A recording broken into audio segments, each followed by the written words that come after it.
Picture this. The year is 1718. The dawn mist clings to the waters off Ocracoke Island like a shroud, and the air stinks of salt, gunpowder, and blood.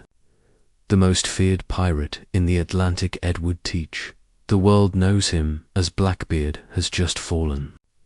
His body, riddled with bullets and slashed with sabres, sinks into the bloody tide. But it isn't his corpse that makes men shudder in silence. It's what comes next.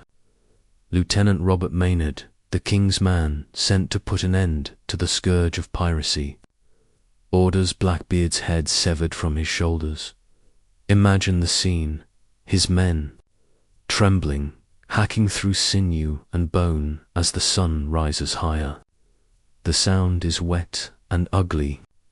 The beard black as midnight, woven with slow-burning fuses, hangs, lifeless as the grisly trophy is raised to the sky. Some say the sea itself groaned as the head was lifted, the waves churning in protest, the gulls falling eerily silent. Maynard hangs the severed head from his bowsprit like a banner, dripping, swinging with the ship's rhythm, a grotesque warning to every pirate in the New World. But here's the secret taverns dared to whisper that head did not die with its body. Sailors swore they saw its eyes blink, its mouth twitch, its lips curl into a grin. Others claimed that when the body hit the water, it swam 3 laps around the ship before finally sinking, headless but not defeated. Was it superstition or something darker? And why did the Crown insist on parading Blackbeard's head through every port, nailing it high above Virginia's Hampton River, where it stared down for years as both a warning and a legend? You see, my friend, Blackbeard's head was never just a trophy. It was a weapon, whether of propaganda or of something far more supernatural.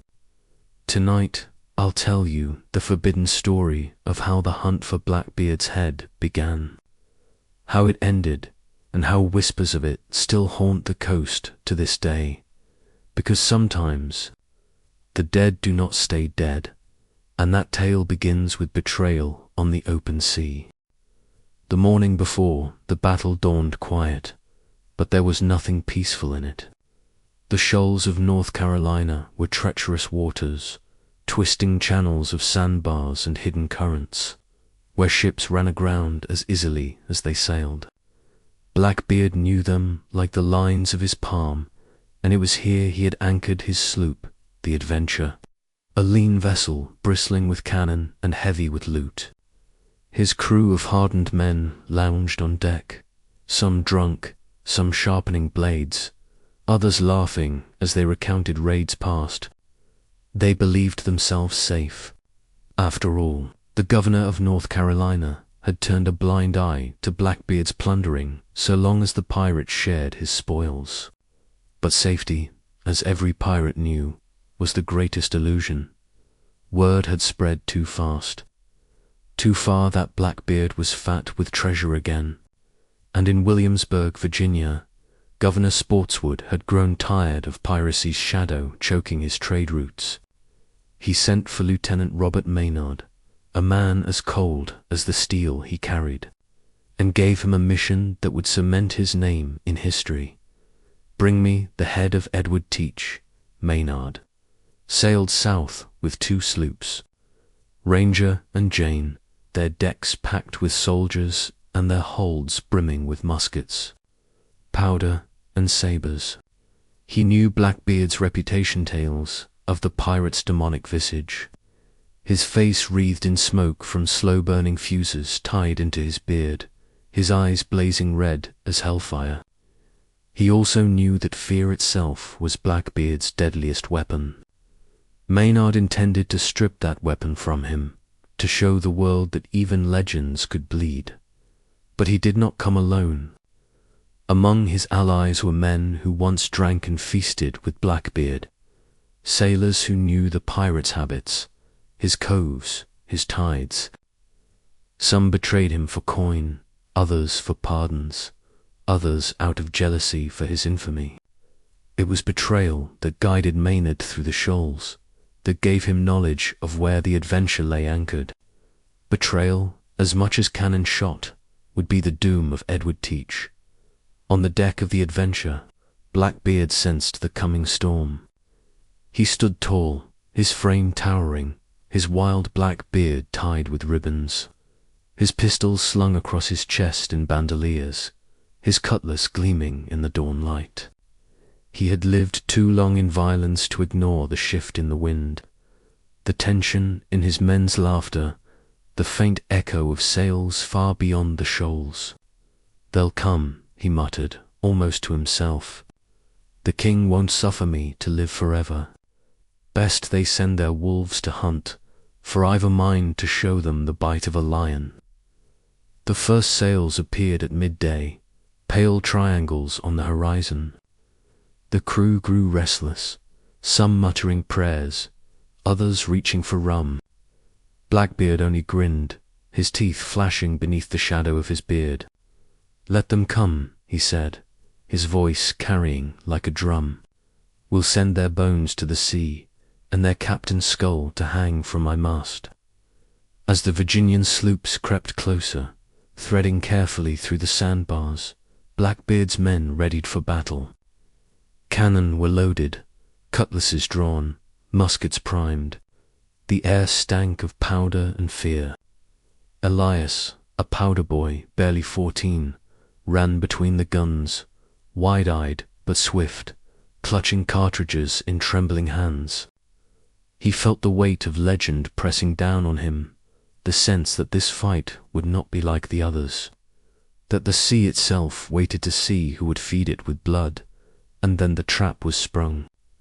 Maynard's sloops, appearing cautious and hesitant, suddenly surged forward, their men erupting from below decks, muskets blazing. The air thundered, smoke rolling across the water. Blackbeard roared like a beast, his voice rising above the cannon's crash. "Board her, lads. Show no quarter." The Adventure lunged forward, raking Maynard's ship with fire, grappling hooks biting wood. Men screaming as they leaped across the gap. The shoals echoed with steel and fury. It was not just a battle of ships, it was a battle of wills. Blackbeard, towering, his beard alight with burning fuses, cut through Maynard's men like a god of war, his cutlass dripping, his pistols firing one after another. Maynard, calm and ruthless, pressed forward through the smoke, saber in hand, eyes locked on his quarry. They were men of opposite worlds, one born of fear and chaos, the other of law and cold discipline, yet both driven by the same hunger, victory at any cost. As the clash raged, men fell screaming into the water, the sea boiling red. Elias stumbled among them, deafened by gunfire, choking on smoke. But even in terror, he could not take his eyes off the figure of Blackbeard, larger than life, his voice carrying above the carnage. "Come then, you bastards. Who dares face Teach?" And from the smoke, Maynard answered, "I do." The deck shuddered beneath their clash, the world narrowing to two men, two blades, and the judgment of the sea. Steel rang like thunder as Blackbeard and Maynard clashed amid the smoke. The deck was chaos men grappling, muskets firing at arm's length, the smell of powder choking every breath but all eyes. Even those spilling blood turned toward the two titans locked in their duel. Blackbeard, larger than life, his black beard wild and smouldering with fuses, his cutlass gleaming red in the dawn light. Maynard, calm and grim, his saber flashing precise and relentless, his jaw clenched, his eyes cold as iron. The clash of their blades was more than steel, it was legend meeting law, chaos meeting order, the devil himself meeting the king's executioner. Blackbeard struck first. A furious slash meant to cleave Maynard in two. Sparks flew as the lieutenant caught the blow on his saber, his arms trembling from the force. He stepped back, boots sliding in blood, but recovered with disciplined grace, his counterthrust whistling inches from Blackbeard's ribs. The pirate laughed, a deep, booming sound that cut through the din. Is that the best the king's lapdog can muster? I've faced hurricanes with sharper teeth. He lunged, pistols firing in his free hand, the shots tearing through Maynard's coat. One ball grazed his arm, hot pain searing, but Maynard pressed on, slashing with ruthless precision. Around them, the crews fought like wolves. Grappling hooks held the ships locked together, and the narrow decks ran slick with blood. Blackbeard's men, though fewer, fought with the desperation of those who knew there was no pardon for them, no quarter if they lost. Maynard's sailors, disciplined and drilled, pressed forward in waves, their muskets belching smoke, their bayonets stabbing through the chaos. Elias, the powder boy, crouched behind a barrel, trembling as he clutched his powder horn.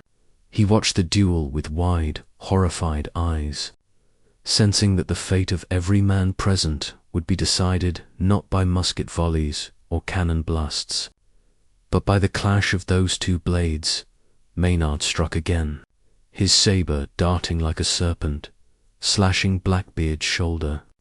Blood spilled, but the pirate only roared, seizing Maynard's blade with his free hand, gripping the steel despite the cut to his palm. "You'll have to do better than that, Lieutenant," he snarled and headbutted him with savage force. Maynard reeled, blood streaming from his brow, the world spinning. Blackbeard's laughter filled the air as he swung his cutlass down with bone-cracking force. But Maynard ducked, the blade smashing into the rail, splinters flying. With grim determination, the lieutenant drove his saber up into Blackbeard's chest. The steel bit deep, the sound wet and sickening. For a heartbeat, silence fell, the crew frozen, eyes wide. Blackbeard staggered, the cutlass slipping from his hand, blood gushing down his chest. And then, impossibly, he grinned. 5 shots. 20 cuts, he rasped, voice raw but steady. And still I stand. With monstrous strength, he wrenched the saber free, blood spraying across Maynard's face. His eyes blazed, not dimming but burning brighter, as if some unholy fire drove him still. He seized Maynard by the throat, lifting him clear off the deck with a roar that shook the air. The lieutenant clawed at his grip, vision darkening, lungs screaming for air. The men screamed, some in awe, others in terror. Elias clapped his hands to his ears, certain he was watching the devil himself rise from hell. And yet Maynard, choking, refused to yield. His hand scrabbled at his belt, finding his pistol. With the last of his strength, he pressed the muzzle against Blackbeard's ribs and pulled the trigger. The shot thundered, the smell of burned flesh filling the air. Blackbeard staggered, his grip loosening, his massive body trembling. Still he did not fall. The 2 men, drenched in blood, locked eyes. Maynard gasped, "Die, damn you." Blackbeard laughed, a sound that chilled the marrow. "The sea will not have me so easy." He lunged again, cutlass raised, his body failing but his spirit unwilling to yield. Maynard met him, saber flashing, steel singing. Blow after blow fell, sparks flying, blood splattering, until at last the lieutenant struck a desperate thrust. His blade pierced Blackbeard's neck, driving through flesh and sinew. The pirate froze, eyes wide, blood bubbling from his mouth. The saber slid free, and Blackbeard collapsed to his knees. The decks stilled. The fighting slowed, men backing away, their eyes fixed on the fallen Titan. Blackbeard swayed, his hands clawing at the planks, his breath rattling. And then he laughed again, though weaker this time, his voice bubbling with blood. "Well fought, Lieutenant, but even headless, Edward Teach will haunt you." With that, his body crashed to the deck, lifeless at last, or so they thought. The silence was broken by a scream. Blackbeard's body, slick with blood, rose to its knees. His head lolled, nearly severed, but his body lunged forward, cutlass in hand. Men shouted, stumbling back in terror as the corpse swung wildly, cutting down to sailors before Maynard's blade drove into his chest once more. Even then, the body thrashed, blood spraying, until at last Maynard's men seized ropes and bound it, pinning it down like a beast. The cutlass clattered free, the body twitching, then finally went still. The sea lapped against the hull, calm now, as though the storm had passed. Maynard staggered, bloodied and pale, his chest heaving. He stared down at the corpse of Edward Teach, disbelief and horror mingling with triumph. "Cut off the head," he ordered, his voice hoarse. Now the crew hesitated, some whispering prayers, others crossing themselves. But the order was law, and law they would obey. With trembling hands, a sailor drew his blade and hacked through sinew and bone. The sound was sickening, a wet crunch with each strike. Elias turned away, bile rising in his throat, his ears ringing with the sound of the devil being undone. At last, with a final chop, the head came free. Blackbeard's face stared up at them, eyes wide open, lips curled in a faint grin. Maynard lifted the grisly trophy by its hair, blood dripping onto the deck, and held it high. "Edward Teach is dead," he roared. The men cheered, though their voices trembled. Some swore they saw the head blink, others that its lips twitched as though whispering curses. Elias, hiding behind the barrel, knew only one thing. Death had not silenced Blackbeard. The body was thrown overboard, splashing into the crimson sea. And as the waves closed over it, some swore the headless corpse swam 3 circles around the ship before sinking into the depths. Elias clutched his powder horn, shivering, certain that the sea had not claimed Blackbeard, had merely taken him home. Above, Maynard hung the head from the bowsprit, a warning to every man still breathing. The Blackbeard fluttered in the breeze, the fuses still smouldering faintly, as though refusing to die. The crew stared, fear and awe etched into their faces. And though Maynard declared victory, a question hung in the salt-stained air, unspoken but heavy. Had they killed a man or awoken a legend? The battle was done. The sea off Ocracoke was quiet again, but it was the silence after screaming the kind that hangs thick, heavy and unnatural. The deck of Maynard's sloop Jane was slick with blood, littered with spent cartridges, broken steel and the dead. Smoke clung to the air in ghostly trails, stinging eyes and burning lungs. And there, lashed to the bowsprit, swung the severed head of Edward Teach, Blackbeard, his black beard wild, his eyes open, his face pale but somehow alive, as if daring the world to forget him. The surviving crew of the Adventure, bound in ropes and beaten, would not meet the sight of their captain's head. Some spat curses, swearing that Blackbeard would rise from the sea to claim them. Others whispered prayers, too afraid even to breathe near that grisly trophy. Maynard ignored them. He stood tall on the deck, his uniform torn and bloodied, his face scarred by cuts and smoke, and gave the order, "We sail north. The governor will have his proof.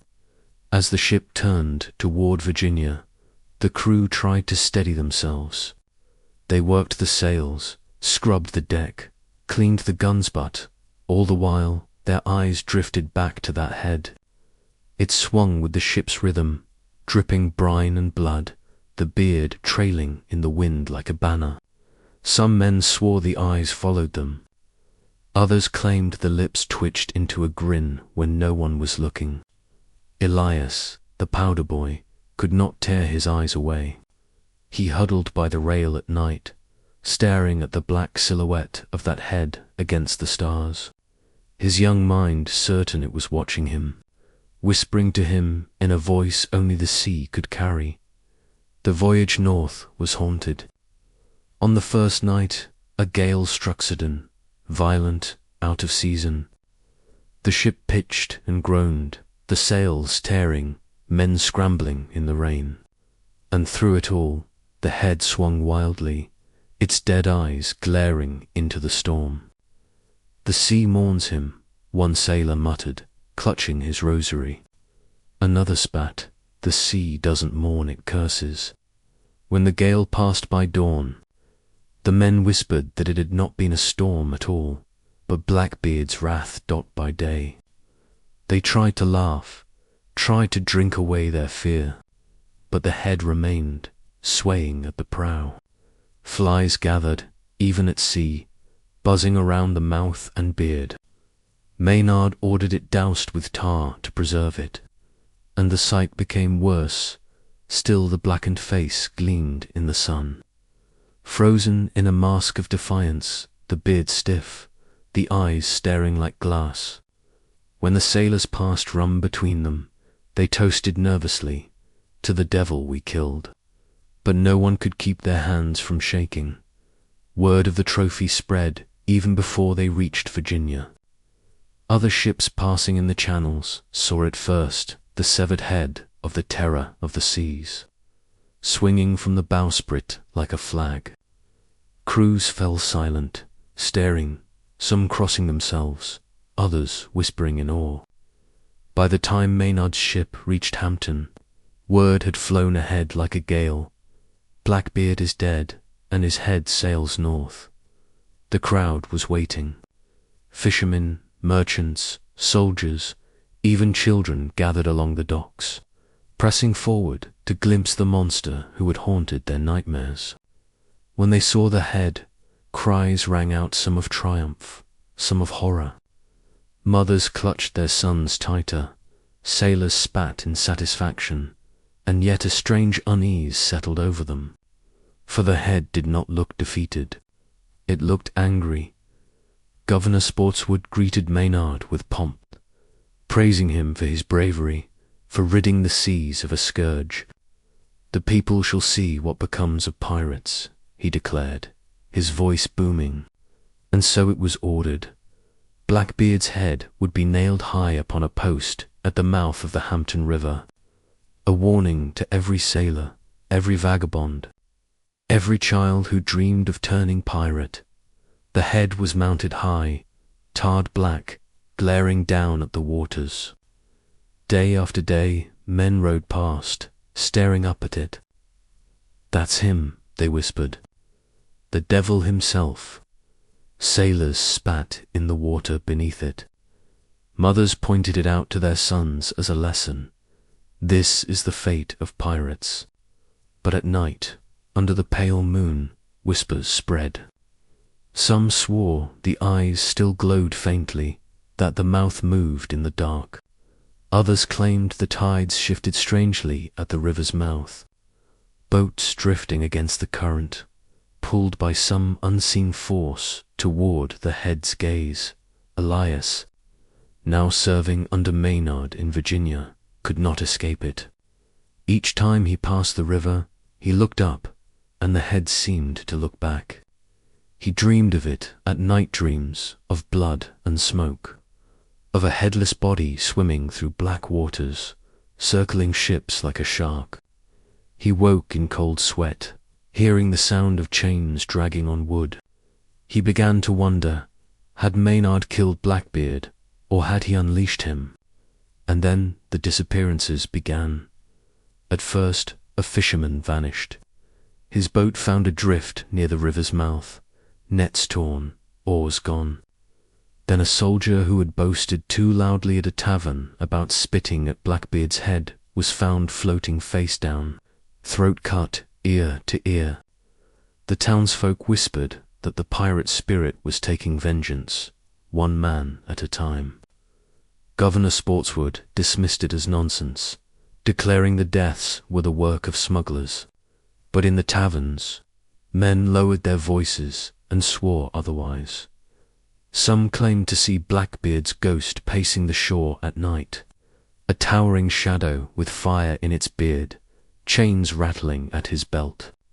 Others swore his head called to them from the post, whispering promises of gold if only they would cut it down.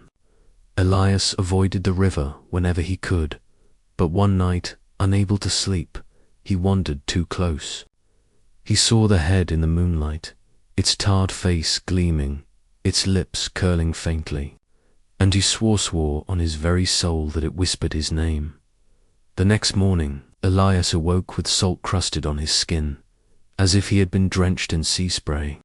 His hands stank of brine, but he had no memory of leaving his hammock. The other sailors avoided his eyes by now. Maynard himself had begun to drink heavily, haunted by whispers of curses. He kept his triumph polished before the governor, but in the taverns his voice slurred with doubt. 5 shots, 20 cuts, he muttered again and again, echoing Blackbeard's last words. No man should live through that. No man, his men, once proud, began to drift away, muttering that he had not slain Blackbeard, but bound his spirit to the land. And so the legend spread, not of Blackbeard the man, but of Blackbeard's head. Some called it a trophy, proof that the crown ruled the seas. Others called it a beacon, a curse, a relic of dark power that should never have been displayed. And the longer it hung there, the stronger the whispers became. One stormy night, when lightning split the sky and thunder shook the river, a watchman swore he saw the post snap, the head falling into the waves. The next morning it was gone. The governor ordered it recovered, but it was never found. Some claimed it sank to the bottom, buried in mud and silt. Others swore it floated away, eyes still open, drifting toward the open sea. And to this day, sailors whisper that when storms rise on the Carolina coast, a black-bearded head bobs among the waves, grinning as thunder rolls. Elias knew only one thing: the head was gone, but the curse was not. And he feared the sea had not seen the last of Edward Teach. The morning after the storm was pale and uneasy, the kind of dawn where the sky seemed hollowed out, every sound muffled, every gull's cry sharp as a blade. Sailors along the Hampton River rubbed their eyes and squinted up at the river mouth where the governor's grim warning had loomed for weeks. The post was still there. The chains still hung there. But the head, the black-tarred face of Edward Teach, Blackbeard, was gone. The water lapped around the post as if nothing had ever been nailed upon it. And yet every man who looked swore the air still stank of brine and smoke. Word spread fast, racing through taverns, docks, and alleyways. Blackbeard's head has vanished. Governor Spotswood thundered with rage when he heard, slamming his fist upon the council table. Find it. I'll have no whispers of superstition undoing our triumph. Some scoundrels cut it down for profit. Search every house, every hold, every cellar until it is found. Soldiers combed through Hampton, ripping open crates, prying open barrels, even raiding taverns in search of the missing trophy. But no head was found. Sailors whispered that no thief would dare keep it, for its curse was heavier than gold. Some claimed it had slipped its chains during the storm, falling into the river. Others swore they'd seen something more dreadful, that the head had laughed as it fell, bobbing in the lightning-lit waves before sinking into the black depths. Maynard himself was summoned, and he stood before the governor pale and hollow-eyed. He had not slept since the storm, haunted by dreams of a blood-soaked deck and a severed head that whispered his name. "It is gone," he told Spotswood, his voice low, "and if the sea took it, no man will ever bring it back." But Spotswood was not a man to leave matters to chance. "If it is in the sea, then it will be hunted. I will not have a pirate turned into a martyr, nor a demon to frighten my people. I want it found, Lieutenant. Do you understand me? Found or destroyed." So began the hunt for Blackbeard's missing head. Not a hunt upon land, but upon water. Small vessels scoured the Hampton and the James, dragging nets across the muddy bottoms, bringing up only river eels and rot. They searched the creeks and marshes, every inlet where driftwood piled high, but there was nothing, and yet the river was not silent. Men swore their nets tore without reason, ropes frayed by unseen hands. More than once, a diver did not return, his body later found floating downstream, his face frozen in terror. By the week's end, the search crews muttered openly that they were not hunting a head, but running from a ghost. Still, the governor pressed on. He sent word down the coast, offering coin for any man who would find and return the head of Blackbeard. Bounty hunters, wreckers, and smugglers alike took up the call. From Carolina to the Chesapeake, whispers spread, men scouring shoals, swamps, and wrecks, diving into black waters with knives in their teeth, hoping to find the grisly prize. Some claimed to find scraps of hair, others claimed to see eyes glaring from beneath the water's surface. But no one brought the head. Yet Elias Crow, still serving under Maynard, saw things others did not. He was only a boy, small and quiet, and men often spoke freely around him. He heard the whispers in taverns. A fisherman in the Outer Banks swore he hauled up a dripping head in his net, only for it to open its eyes and grin before vanishing back into the sea. A merchant claimed the waves pushed a blackened skull against his hull at night, knocking like a hand seeking entry. A slave woman in Norfolk whispered that she dreamed of a head calling to her from the shore, promising freedom if she cut its chains. Each story different, but each circling the same horror. The head was not lost. It was moving. It was choosing. Maynard grew thinner with each passing week. The lieutenant who had once stood tall with saber raised now drank deep, muttering in taverns that victory had slipped through his hands. "We killed him," he said to no one in particular, staring into his cup. "I saw him fall. I cut him down. But damn me if I don't hear him still." He looked up at Elias once, his eyes red-rimmed and wild. "Do you hear him too, boy?" Elias said nothing, but in his dreams he did. One night, as the summer heat pressed heavy, Elias woke to a sound on the deck above, a dragging, scraping noise, like chains on wood. He crept up, heart pounding, and froze.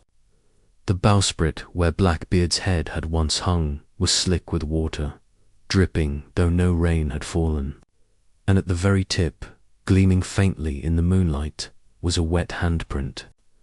Elias stumbled back, whispering prayers, knowing no man aboard had left such a mark by morning.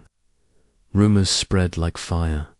3 men from another sloop had vanished in the night. Their hammocks were empty, their boots left neatly by the mast, as if they had simply risen and walked off into the tide.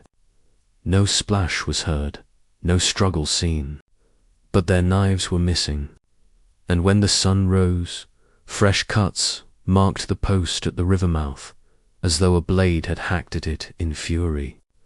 The men muttered that Blackbeard's ghost had taken them as payment. The governor tried to stamp it out with proclamations.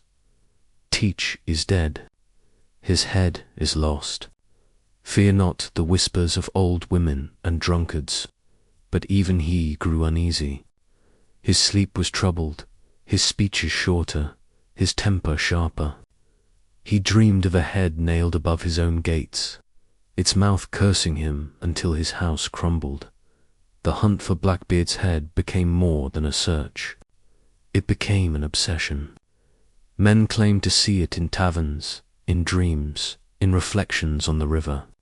Children dared one another to whisper Blackbeard's name at the docks at midnight, swearing his head would appear in the water below. A tavern singer made a ballad of Ither, Devil's Head, that wouldn't rest stand though sportswood banned its singing. The tune spread like fire, hummed under breath in alleys and aboard ships. And then, one autumn night, the river itself seemed to rise. A storm swept through without warning, waves crashing up the Hampton as though the sea itself surged inland.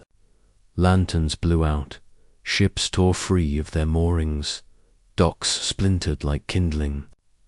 In the chaos, sailors swore they saw something bobbing in the waves, rolling with the surge ahead, blackened and grinning, eyes open against the lightning. It drifted slowly upriver, vanishing into the storm. When dawn broke, the destruction was immense. Ships smashed, houses flooded, half the docks in ruins. But the whispers drowned out the wreckage. The head has returned. It is no longer at sea. It walks the river. Elias stood by the ruined posts that morning, staring at the water, his hands trembling.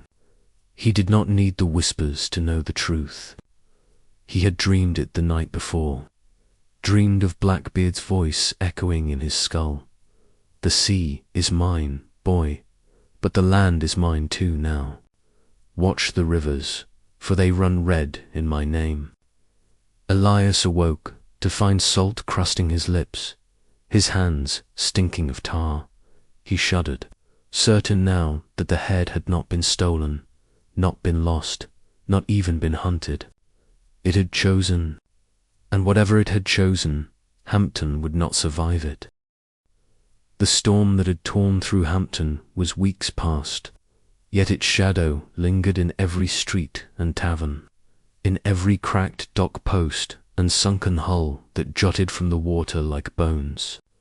Men patched their ships in silence, women swept mud from their doorways, and still the people whispered not about the destruction, but about the thing that had been seen moving upriver, the tarred grinning head of Edward Teach, the devil called Blackbeard, drifting against the current as though the tide itself obeyed him. Sailors who had sworn never to speak of superstition now muttered prayers when they passed the Hampton River. Mothers told their children not to look too long at the water. And yet, despite every prayer, the river did not give up its secret.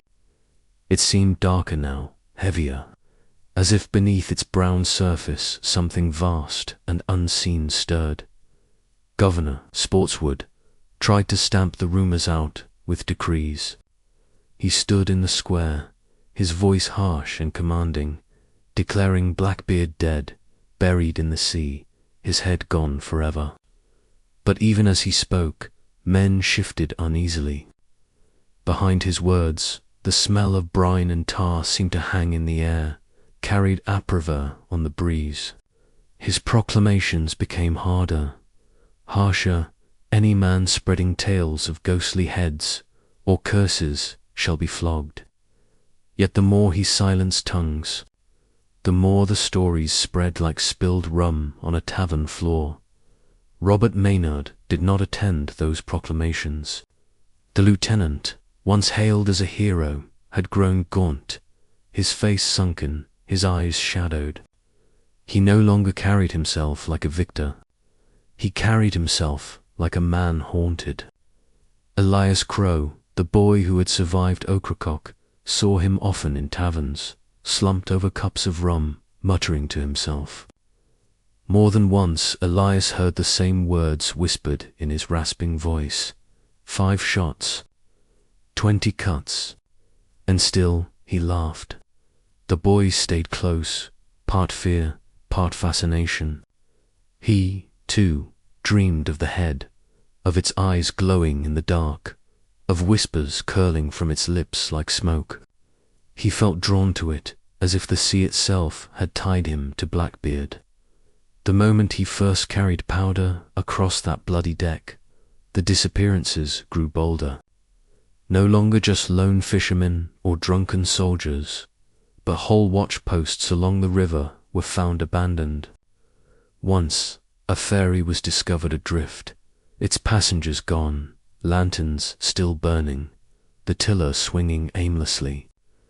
Another night, a patrol boat was found upside down in the shallows. Its oars splintered, its hull clawed as though by something that should not have hands. Always, the tide was wrong boats pulled against the current.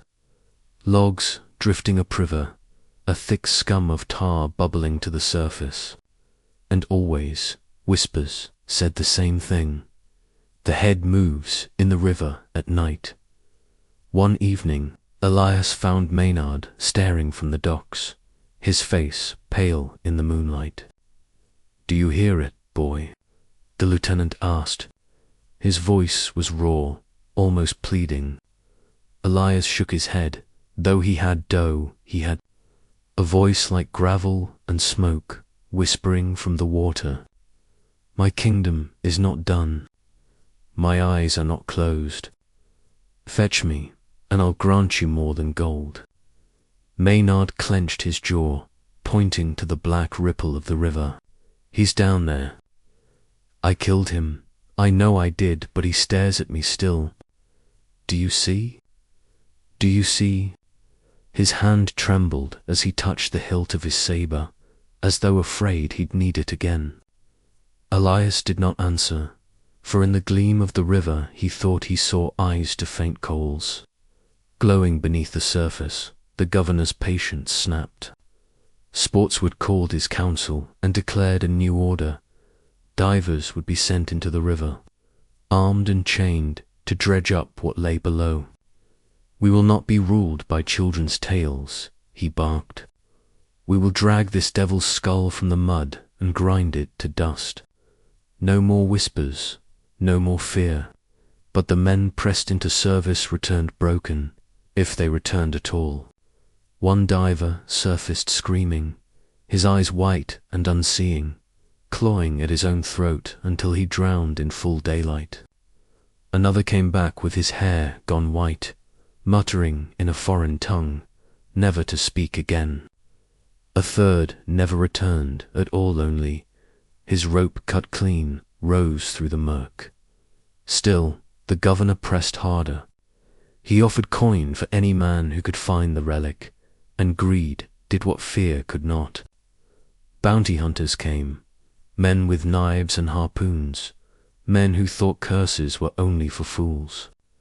They tied stones to their waists, dove into the black water, and returned with strange things, bits of tarred wood, bones from long-drowned sailors, even once a rusted cannon still dripping mud, but never the head, and every one of them bore scars from their dive scratches down their backs, bruises shaped like fingers around their necks. Then came the night when the river itself seemed to rise against the town. A mist rolled in, thick and choking, the kind that muffled lanterns and turned every sound strange.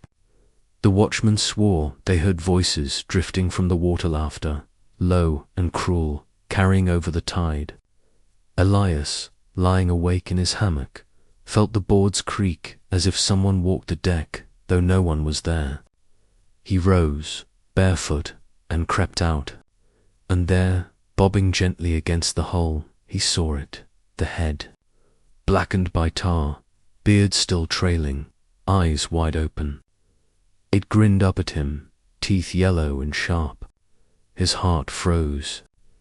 He stumbled back with a cry, but when the other sailors rushed out, lanterns flaring, there was nothing, only the dark water, rippling as if something had just slipped below.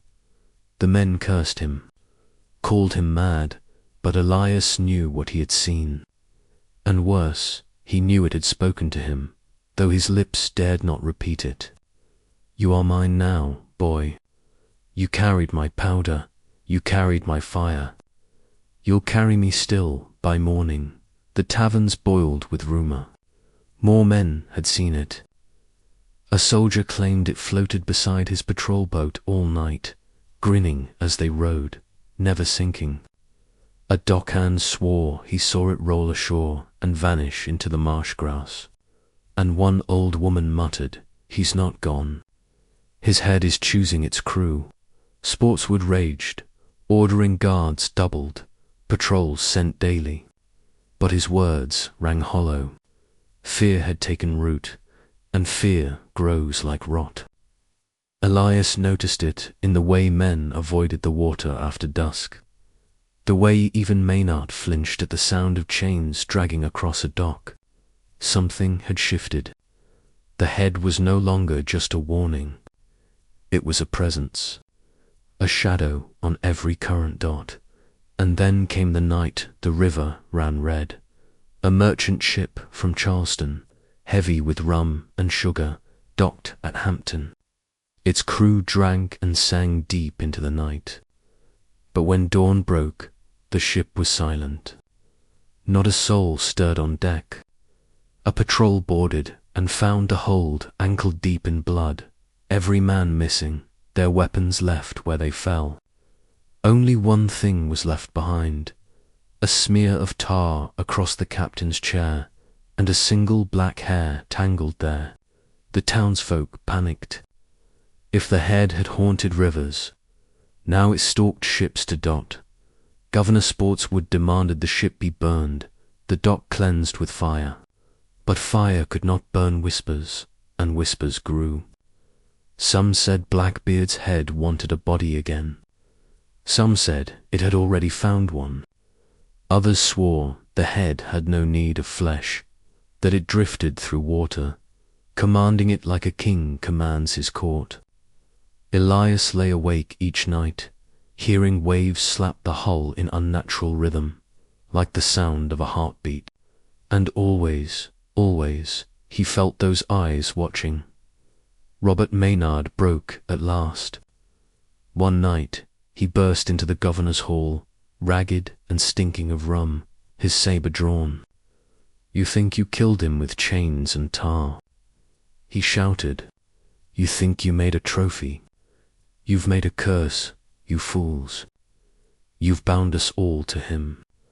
And when he comes to claim us, not your proclamations, not your soldiers, not your fire will save you."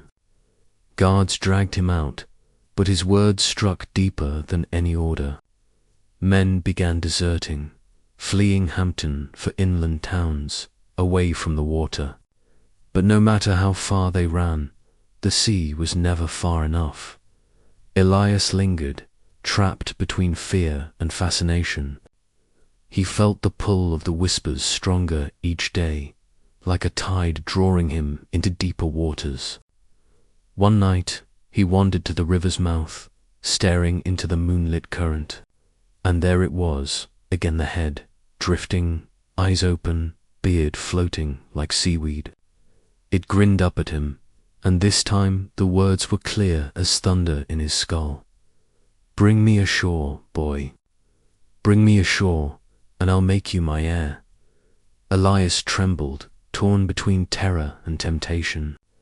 Behind him, the town slept.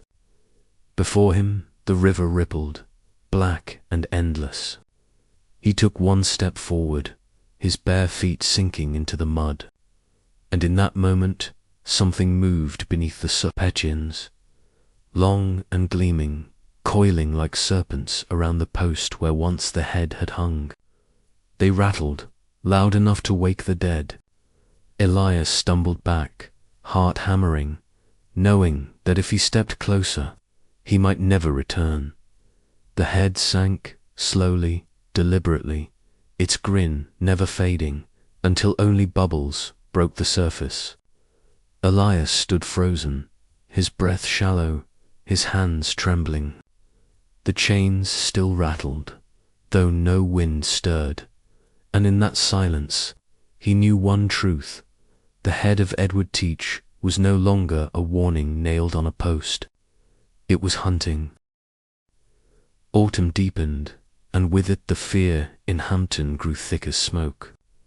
The whispers of Blackbeard's head no longer lived only in taverns and docks, they haunted every home, every prayer, every child's bedtime tale. Sailors swore the tides no longer obeyed the moon, but the eyes of a severed head drifting in the river. Fishermen refused to cast nets at night, claiming they heard laughter bubbling up from beneath the surface. And Governor Spotswood, once a man of unshakable authority, now paced his chambers like a prisoner, curtains drawn tight, pistol always at hand. The head, whether or not flesh and bone, had conquered the town. Robert Maynard was broken. The hero who had cut down Edward Teach now wandered Hampton like a ghost, his uniform ragged, his sabre rusted, his eyes bloodshot and hollow. In taverns he railed against the governor, against the sea, against himself. "You think you've killed him," he spat at anyone who would listen. "But I tell you this, Blackbeard's head grins still. I see it in the water. I hear it in the wind. The sea does not forget, and the dead do not forgive." He drank until he could no longer stand, and when he collapsed into silence, the patrons muttered that perhaps the lieutenant had been cursed the very moment he raised the severed head on his bowsprit, Elias Crow. The powder boy who had watched Ocracoke with wide, horrified eyes had grown taller now, but the fear in him had grown taller still. Every night the same dream, a tar-black head rising from the river, its beard writhing like eels, its lips curling into a grin. "You are mine now, boy. You'll carry me until the tide takes you whole." Each morning he woke drenched in brine, his sheets reeking of salt and tar. He said nothing, for he feared if he spoke the dream aloud, it would become truth. But the truth was already stalking him. The river grew stranger. Men reported hearing chains rattling under the water, dragging across the mud. Lights flickered on its surface, ghostly lanterns bobbing where no boats sailed. Once a barge floated downstream, empty. Every man aboard vanished, their belongings left neatly folded on deck. Another time, a dock collapsed under unseen weight, the posts shattered by pressure from beneath. And then came the night the tide turned backwards. In the dead of night, the Hampton River swelled against the sea, the current rushing inland as if drawn by a monstrous breath. Boats slammed into each other, houses along the bank flooded. In the moonlight, watchers swore they saw something vast moving upriver, shape crowned by a grinning, tarred head, chains trailing like tentacles. Governor Spotswood demanded exorcisms, demanded priests sprinkle holy water across the docks. But prayers fell flat in the air, hollow as gunpowder in damp barrels. The priests fled after only 2 nights, muttering that no saint could bless a river claimed by the devil himself. It was then that Maynard, ragged and wild-eyed, gathered a handful of sailors and Elias among them. "We end this," he hissed, clutching his sabre with shaking hands. "We return to the river mouth, to the post where we hung his head. That's where the curse began. That's where it must end." The men muttered of madness, but fear drove them forward. Better to fight a devil than cower beneath him. They rowed out under a moonless sky, the water black and glassy. Every stroke of the oar seemed too loud, echoing like thunder. Elias sat rigid, his hands clutching his knife, though he knew it would do no good. Maynard stood in the prow, face pale, eyes burning. "Edward Teach," he shouted into the dark, "if you still haunt these waters, come forth. Face the man who slew you once." The river answered with silence. Then came the bubbles. Tar bubbled to the surface, thick and reeking. The water churned, swirling into a whirlpool, and from the depths rose the head, black, dripping, eyes wide, teeth grinning. It floated to the surface, beard trailing, chains coiling around it like serpents. And then it spoke, not with lips, not with sound, but with a voice in every man's skull. "Maynard, the Hound of the Crown, you severed me, but you did not silence me. You paraded me, but you only made me a king. My name is carved in every tide, my eyes burn in every storm. You are nothing but my herald." The men screamed, some dropping their oars, some leaping into the water to swim for shore. But the chains lashed out, dragging them down, screaming into the black. Maynard raised his saber with a roar and leaped from the boat, striking at the head with all his strength. Steel met tar, sparks flew, but the blade bent and shattered in his grip. The head grinned wider. "You cannot kill me twice, Lieutenant, but I can keep you forever." The chains surged up, wrapping Maynard's arms, his throat, his waist. He fought, kicking, cursing, until the water swallowed him whole. His scream bubbled once, then was gone. The head sank after him, vanishing into the dark. Elias clung to the side of the boat, heart hammering, salt burning his lips. The other men were gone, dragged beneath. Only he remained, the boy who had carried Blackbeard's powder, the boy who had stared into his eyes. And then, from beneath the water, the voice came again, clear as a bell in his skull. "You are mine, boy, my heir. Carry my story, carry my fear. Wherever men whisper my name, I will rise, and you will rise with me." The water stilled. The chains sank. The head was gone. The river lay quiet again, black and empty. Elias, trembling, rowed back to shore with hands blistered and bleeding. The boat half smashed, his clothes soaked in tar. He stumbled through the streets at dawn, babbling of chains and grins, and Maynard dragged to hell. Few believed him. Fewer dared ask. But in his pocket, though he swore he never put it there, he found a coin, blackened, tar-slick, stamped with no king's face but the faint outline of a grinning skull. He threw it into the sea, but the next morning it was back in his pocket. Years later, sailors along the Carolina coast told of a powder boy grown into a man with eyes too old for his face. A man who wandered from port to port, whispering tales of a head that grins from beneath the waves. Wherever he went, storms followed. Some said he was cursed. Some said he was the last witness, and some swore that when he finally vanished, he took to the sea. His pockets heavy with coins, slick with tar, his eyes burning like the devil's. And to this day, when storms howl along the Carolina shoals, sailors say they see it, a head bobbing among the waves, beard trailing, eyes grinning, and beside it, a boy grown tall, rowing a ghostly boat, whispering to the tide. The hunt for Blackbeard's head never ended, because it was never meant to.